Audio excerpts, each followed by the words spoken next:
Hello everyone, welcome to my channel Biochemistry by Dr. Tejas Shah. Today we'll see about the metabolism of basic amino acids, that is lysine, arginine and histidine. So first let us see about the lysine key points. So lysine is an essential amino acid, means it must be provided in the diet. It is not synthesized in our body. Second, it is deficient in the cereals. So those who are only taking the cereals in the diet must have suffered for the lysine deficiency, or they are lacking for the optimal growth. Lysine does not participate in the transamination reactions even though it have two amino groups, one at the alpha carbon and another is the epsilon carbon. Next is it present as a hydroxylysyl, methyl lysine or acetyl lysine in protein structure. It is predominantly ketogenic. Few textbooks have mentioned it is ketogenic and glucogenic, but it is strictly ketogenic. So please remember this thing. It is ketogenic amino acid. Histone proteins are playing important role in the DNA structure, okay, by causing the higher organization of the DNA, and these histone proteins are lysine rich. So first we see the metabolism of the lysine. So lysine in our body undergo the dehydrogenation reactions with the alpha ketoglutarate to form saccharopine. Saccharopine is further converted to glutamate and alpha aminoadipic semialdehyde. So here you can see the glutamate is formed. Okay. Then further this will undergo dehydrogenation to form alpha aminoadipic acid. It is amino to form alpha ketoadipic acid. It is dehydrogenase to form glutaryl coenzyme A, and further it is converted to crotonyl coenzyme A and then converted to the acetyl coenzyme A, which is helpful for the synthesis of ketone bodies. So lysine is ketogenic amino acid. So if we see the disorder of this, it is the hyperlysinemia. So any of the enzymes of this pathway will definitely lead to hyperlysinemias. This condition causes mental retardation and there is cortical degeneration. Now let us see the important functions of the lysine. Lysine and hydroxylysine residues, they are seen in the collagen elastin structure.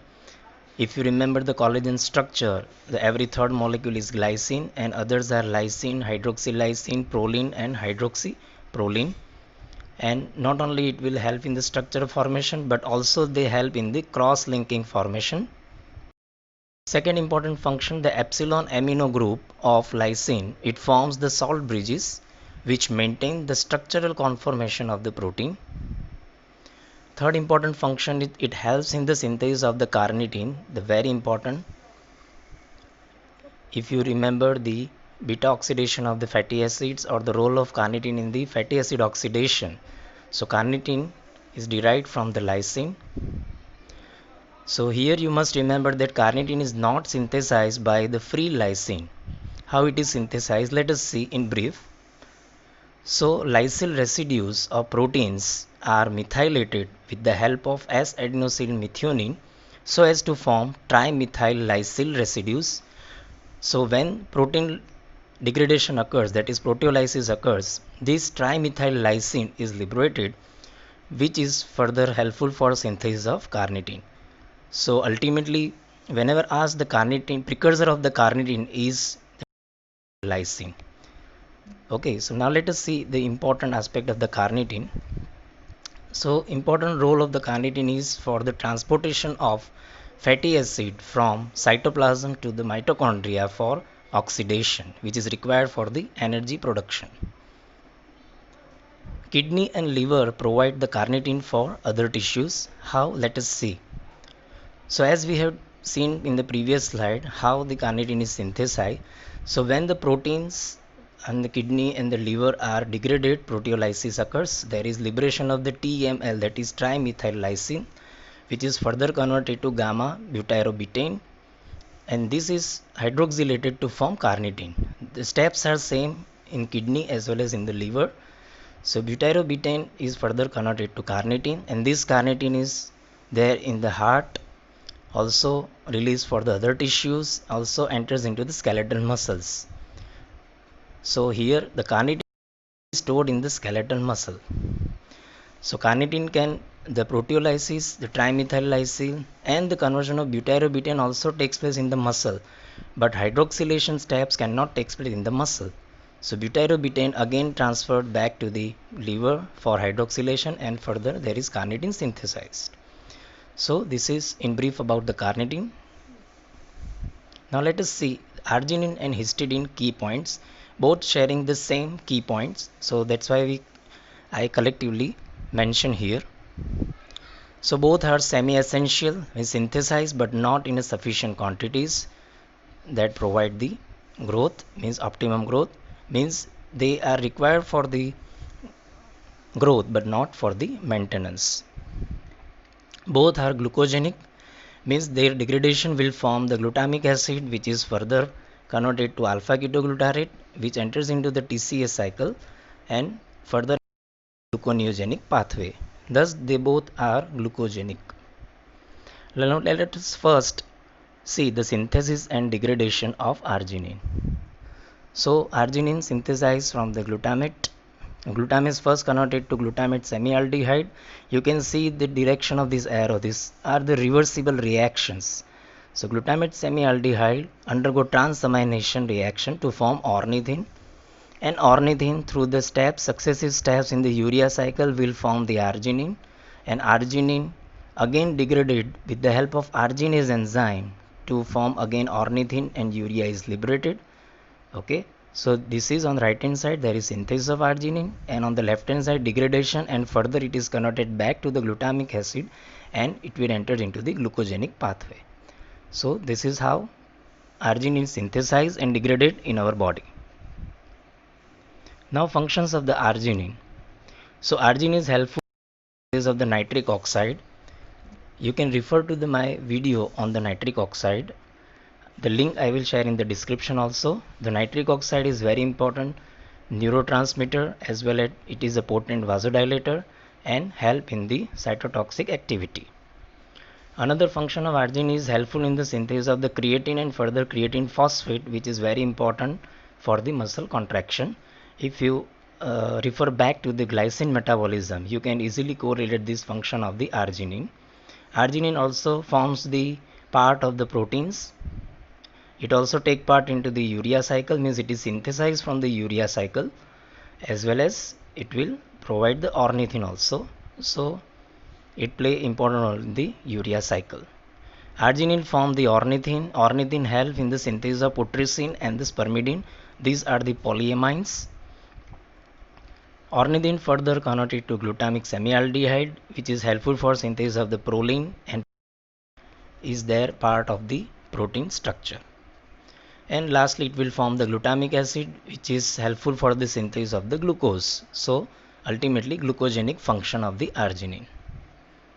Now let us see the metabolism of histidine.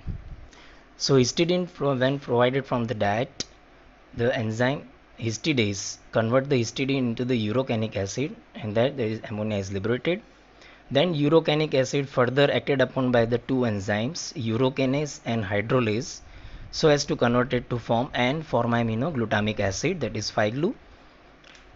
So this N-formaminoglutamic acid is donate their formamino group to the tetrahydrofolate or the folic acid, so that it is converted to N5-formamino tetrahydrofolate, and here you can see the glutamic acid is liberated, and this glutamic acid enters into the TCA cycle and further it is formed the glucose. So that's why histidine is glucogenic.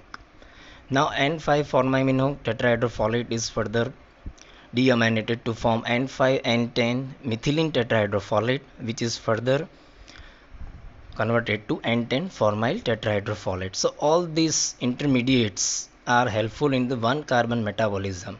Okay, I will provide the related link into the description also, so that you can correlate the similar topic or the important topic linked with the arginine and histidine. So this is the important histidine metabolism pathway. Now let us see the disorders of this histidine metabolism. So when there is enzyme deficiency of histidase, which convert histidine to urocanic acid, so there is condition called histidinemia.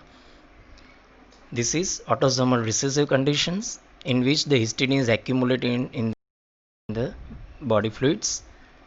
So the condition causes mental retardation and delayed speech development.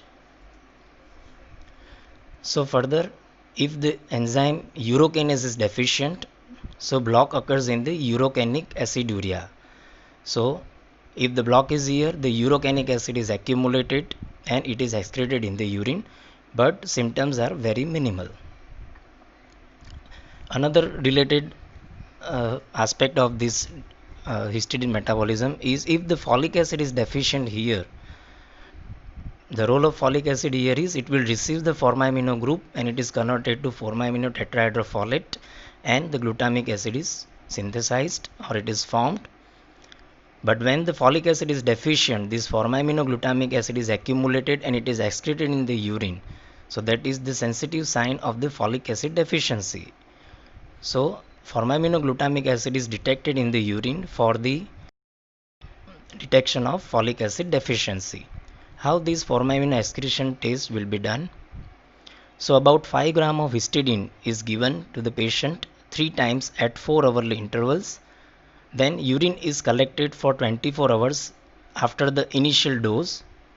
Okay, and then in the urine the analysis of formaminoglutamic acid is measured. So normal less than 30 milligram of 5-glu is excreted per day, but the level is increased in folic acid deficiency. Nowadays the immunoassay techniques detects the folic acid, so the 5-glu excretion test is not done routinely nowadays.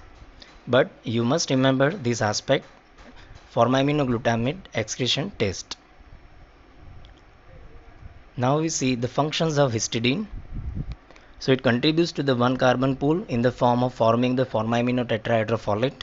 Second important, it is decarboxylated to form histamine. If you know, histamine is the very important allergic mediator. Its main action are smooth muscle contraction, enhance vascular permeability, and it increase the acid secretions. The cells which main release the histamine are the basophils and the mast cells.